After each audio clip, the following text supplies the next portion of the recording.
नमस्कार महाराष्ट्र. चला जाणून घेऊया 8 जुलै 2026 रोजीच्या महाराष्ट्रातील सविस्तर हवामान अंदाज. मुंबई शहर, ठाणे, पालघर, रायगड, रत्नागिरी आणि सिंधुदुर्ग जिल्ह्यांमध्ये दिवसभर ढगाळ वातावरण राहील आणि मध्यम ते जोरदार पाऊस पडण्याची शक्यता आहे.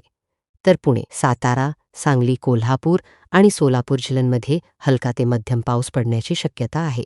तर छत्रपती संभाजीनगर, जालना, बीड, धाराशिव, लातूर, परभणी, हिंगोली आणि नांदेड जिल्ह्यांमध्ये ढगाळ वातावरण राहील. बहुतांश ठिकाणी हलका ते मध्यम पाऊस पडू शकतो. तर नागपूर, वर्धा, चंद्रपूर, गडचिरोली, भंडारा, गोंदिया, अमरावती, अकोला, बुलढाणा, वाशिम आणि यवतमाळ जिल्ह्यांमध्ये मध्यम स्वरूपाचा पाऊस पडू शकतो. तर नाशिक, अहमदनगर, धुळे, जळगाव आणि नंदुरबार जिल्ह्यांमध्ये हलका ते मध्यम पाऊस पडण्याची शक्यता आहे.